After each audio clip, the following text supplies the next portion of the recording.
Hello दोस्तों, मैं Shahbaz great IQ में आप सभी का स्वागत करता हूं। साइंस की अपनी प्रीवियस ईयर की सीरीज़ को कंटिन्यू करेंगे, जो सीरीज़ चल रही है हमारी रोज़ 9 बजे रात को। तो 20 तारीख की जो फर्स्ट शिफ्ट थी कल कंप्लीट कर लेती है। आज सेकंड शिफ्ट साइंस के क्वेश्चन लेंगे।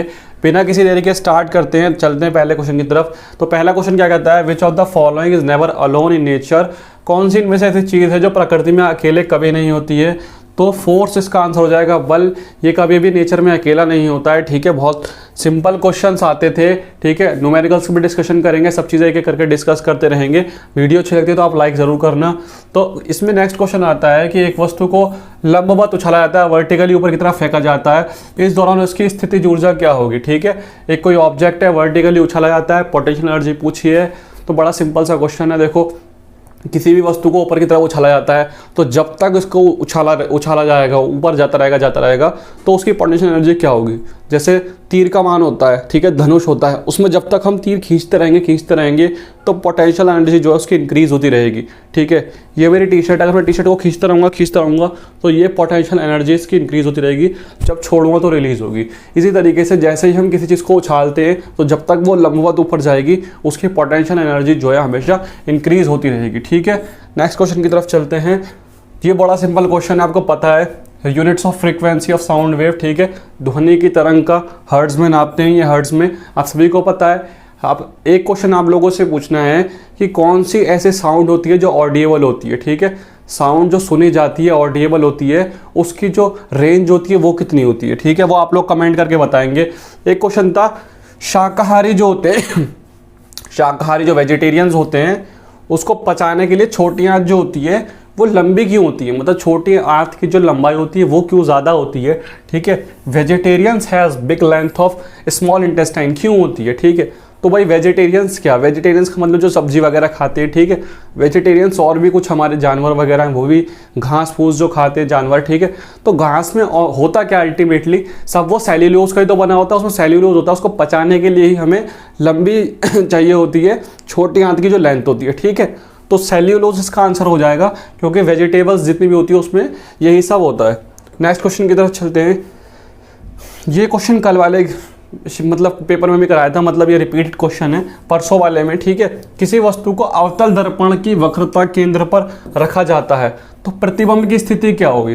ठीक है, कॉनकेव मिरर के बारे में बात की जाती है, ये लास्ट टू लास्ट क्लास में भी एक बताया था आपको, ये सेंटर पे होता है हमारा। ठीक है, जब भी अवतल दर्पण की बात करेंगे वक्रता केंद्र पर तो इसकी जो इमेज होगी वो हमेशा वक्रता केंद्र पर बनेगी। बहुत सिंपल क्वेश्चन है, इसके बारे में डिटेल में समझा भी दिया था। एक क्वेश्चन आगे की तरफ चलते हैं। जो हमारे कान होते हैं जो ये मुड़ जाते हैं, ये किस चीज़ की उपस्थिति के कारण। ठीक है, तो देखो भाई, धमनियाँ और शिराओं का तो कोई लेना देना है नहीं, इसका तो हार्ट से रिलेशन होता है। ठीक है, बचती हैं हड्डियाँ और कार्टिलेज, बोन्स और कार्टिलेज। ठीक है, उपस्थिति तो हड्डी होती तो फिर वो पूरा फ्लेक्सिबिलिटी नहीं होती, तो ये भी नहीं होगा। और मैंने आपको कल ही बता दिया था कि अगर आपको आंसर समझ नहीं आता तो आप पूरी कोशिश करेंगे, एलिमिनेट करेंगे चीज़ों को। ठीक है, तो इसका आंसर क्या हो जाएगा, कार्टिलेज यानी उपस्थिति। नेक्स्ट क्वेश्चन है, देखो पोटेशियम का एटॉमिक नंबर दे रखा है यहाँ पे कितना, 19 इसका एटॉमिक नंबर दे रखा है। इसमें पूछा गया है कि जो इसका एटॉमिक मास नंबर है वो 39 है। न्यूट्रॉन्स का नंबर दिया बताना है आपको। ठीक है, तो मास नंबर कितना दे रखा है, मास नंबर ये होता क्या है, ये प्रोटॉन प्लस न्यूट्रॉन होता है। ठीक है, और प्रोटॉन क्या होता है यहाँ पे, एटॉमिक नंबर। ठीक है, एटॉमिक नंबर होता है यहाँ पे, एटॉमिक नंबर का मतलब क्या होता है, परमाणु संख्या। ठीक है, यहाँ समझाया था मैं आपको अच्छे से। द्रव्यमान संख्या जो होती है, द्रव्यमान संख्या जो होती है ये क्या होती है, हमेशा परमाणु संख्या प्लस न्यूट्रॉन की संख्या, न्यूट्रॉन। ठीक है, द्रव्यमान संख्या कितनी दे रखी है, 39, परमाणु संख्या कितनी दे रखी है, 19, न्यूट्रॉन की संख्या निकालनी है, माइनस हो जाएगा सीधा, न्यूट्रॉन की संख्या कितनी हो जाएगी, 20।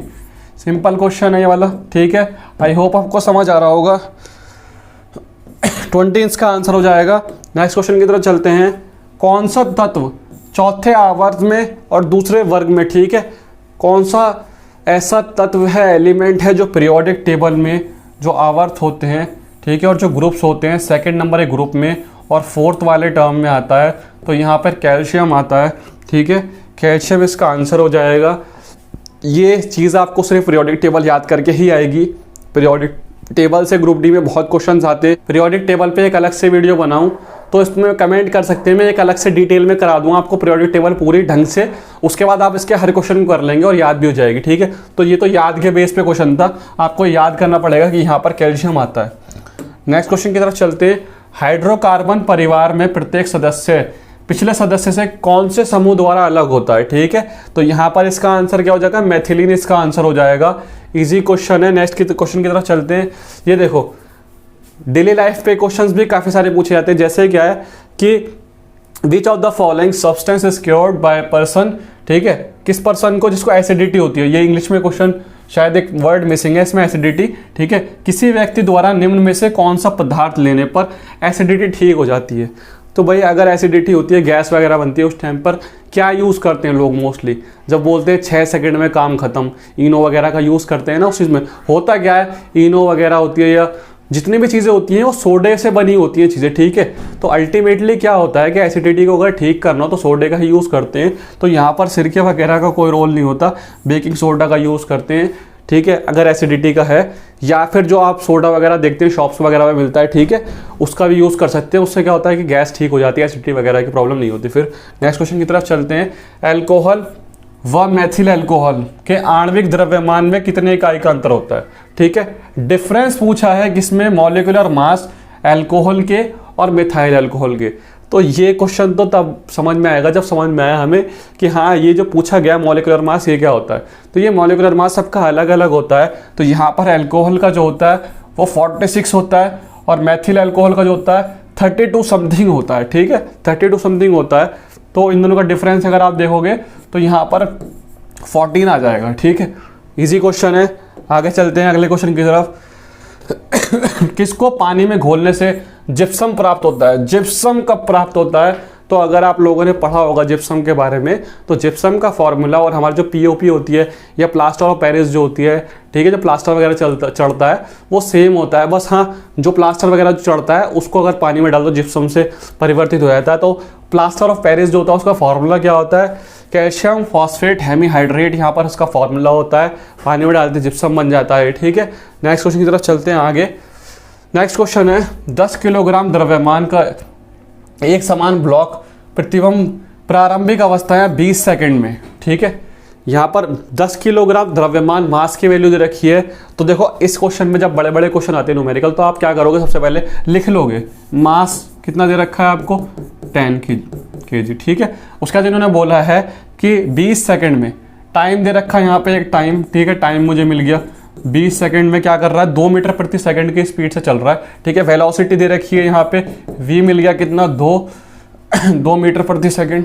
आपको पता है वेलोसिटी का जो यूनिट होता है मीटर प्रति सेकंड होता है, ठीक है। उसके बाद वो बोला गया इन्होंने कि 0 से लेकर 20 के अंदर भी जो शक्ति जो है, ये क्वेश्चन मिसप्रिंट था, शक्ति जो है शक्ति निकालनी है, पावर की वैल्यू निकालनी है, ठीक है। तो मैं अच्छे तरीके से समझा देता हूँ आपको अलग से यहाँ पे, ठीक है। इस टाइप के क्वेश्चन में क्या बोल रखा है उन्होंने, क्वेश्चन में ये बोला है 10 किलोग्राम का जो है इन्होंने कोई मास दिया हुआ है, ठीक है, स्पीड टाइम दिया हुआ है, वेलोसिटी दी हुई है, पावर निकालनी है। फॉर्मूला क्या होता है, देखो पावर तो तब पता चलेगी ना जब वर्क कितने टाइम में कर रहा है, तो वर्क अपॉन टाइम होता है। और वर्क हमारा 2 चीज़ों में नापा जाता है। आपको पता है कि अगर ऊंचाई से उठा रहा है तो वो पोटेंशियल एनर्जी में हो जाता है, ठीक है, और आगे पीछे की तरफ कर रहा है तो वो काइनेटिक एनर्जी में। तो यहाँ पर आगे की तरफ वो चल रहा है, बता रहा है कि 20 सेकंड में जो है 2 मीटर प्रति सेकंड की वेलोसिटी से चलता है 10 किलोग्राम लेके। तो वर्क यहाँ पे क्या लगेगा, हमारा काइनेटिक एनर्जी का फॉर्मूला लगेगा, काइनेटिक एनर्जी का और टाइम हमारा सेकंड्स में आ जाएगा, ठीक है। तो काइनेटिक एनर्जी का फॉर्मूला क्या होता है, half m into V square upon time दे रखा है यहाँ पे सेकंड में आ जाएगा, ठीक है। अब हमें वैल्यूज़ पता है, हाफ m कितना दे रखा है यहाँ पे 10 और वेलोसिटी कितना दे रखा है 2 का स्क्वायर यानी 4 आ जाएगा, ठीक है। और सेकंड्स कितना दे रखा है 20, तो 2 से यहाँ कट जाएगा तो 2 और 20 अपॉन 20 कितना आ जाएगा 1 वॉट यहाँ पे आंसर हो जाएगा आपका, ठीक है। 1 वॉट की यहाँ पर इसका आंसर हो जाएगा। नेक्स्ट क्वेश्चन की तरफ चलते हैं। What is called the tendency of an object resist change in stationary of kinetic state, ठीक है, स्थिर गतिज अवस्था में परिवर्तन का विरोध करने की वस्तु की प्रवृत्ति को क्या कहते हैं। तो सिंपल सा क्वेश्चन है, एक इसमें मुझे न्यूटन का एक लॉ पता चलता है, याद आती है वो चीज़ कौन सी, कि अगर कोई चीज़ जो है विराम अवस्था में है तो वो विराम अवस्था में रहेगी, कोई चीज़ अगर जो स्पीड में है, ठीक है, मूवमेंट में है तो मूवमेंट में रहेगी जब तक कोई उस पर बाहर से फोर्स नहीं लगता। और इस लॉ को कौन सा कहते हैं, न्यूटन का पहला लॉ, नाम क्या है उसका, जड़त्व का नियम या फिर लॉ ऑफ इनर्शिया। तो वही चीज़ यहाँ पे कह रहा है, क्या कह रहा है, स्थिर गतिज ऊर्जा की अवस्था में परिवर्तन का विरोध करना है, ठीक है। अगर विरोध कर रहे हैं कोई चीज़ जो है गतिज में अवस्था में है और उसका विरोध करने के लिए बाहर से जो फोर्स लगाई जाती है उस चीज़ को क्या बोलते हैं, तो वो जड़त्व का नियम हो जाता है, इनर्शिया बोलते हैं उस चीज़ को। नेक्स्ट क्वेश्चन की तरफ चलते हैं। 220 वोल्टेज आउटपुट वाले जनरेटर को 1100 वोल्ट की शक्ति से जोड़ने पर प्राप्त विद्युत धारा की गणना करनी है। विद्युत धारा निकालनी है यहाँ पर, ठीक है। कैलकुलेट द करंट, करंट निकालना है यहाँ पे। करंट किस में नापा जाता है, एम्पियर में नापा जाता है। करंट एम्पियर में नापा जाता है, ठीक है। एम्पियर में फॉर्मूला क्या होता है पावर का, पावर का फॉर्मूला क्या होता है, PVC होता है। PVC जो होती है ना वो लगता है यहाँ पे।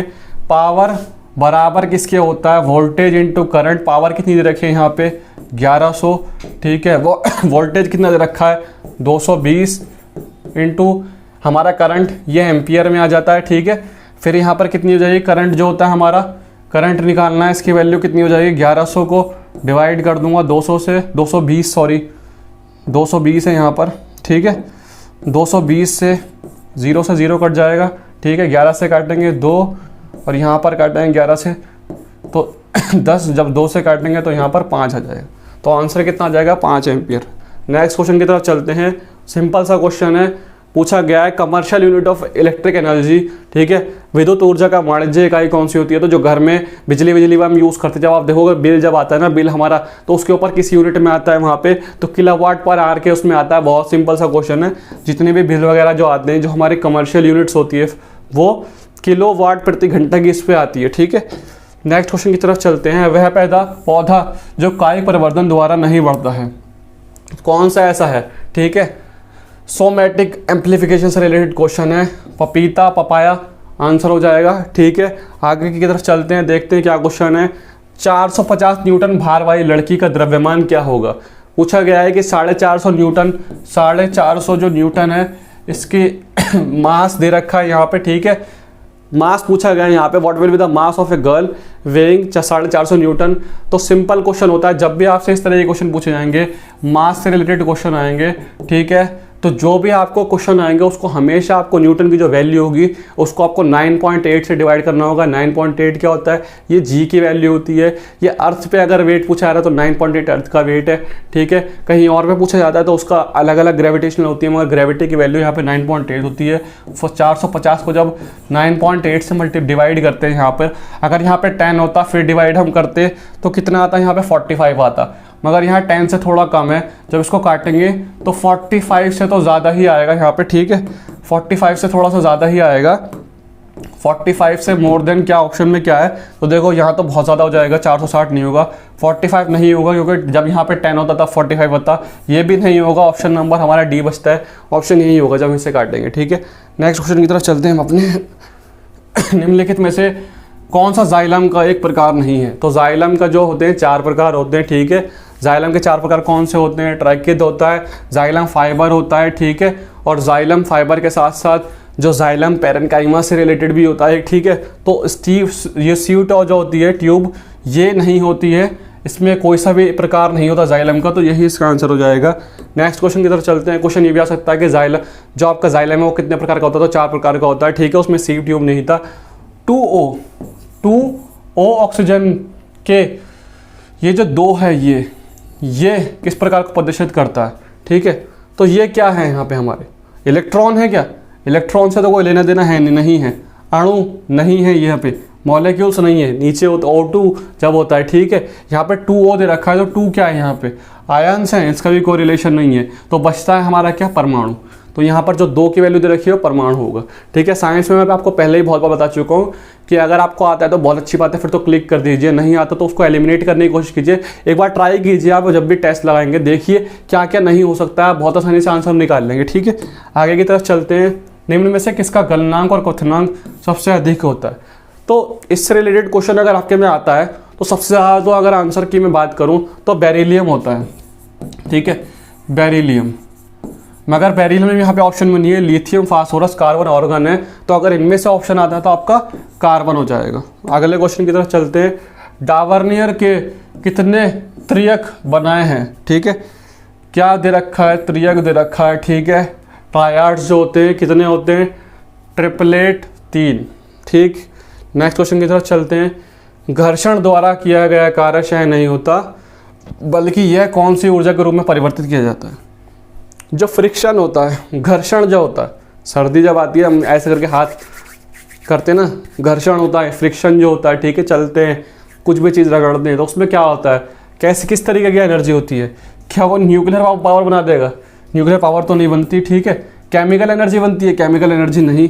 घर्षण तो बोल ही रखा है इसमें, तो किस तरीके की, तापीय ऊर्जा। जब भी कुछ चीज़ रगड़ते हैं घर्षण पैदा होता है, जब फ्रिक्शन होता है तब क्या होता है, वो चीज़ गर्म होने लगती है, ठीक है। हाथों को भी घिसोगे तो गर्म होने लगेंगे ना, तो तापीय ऊर्जा हो जाएगा, थर्मल एनर्जी।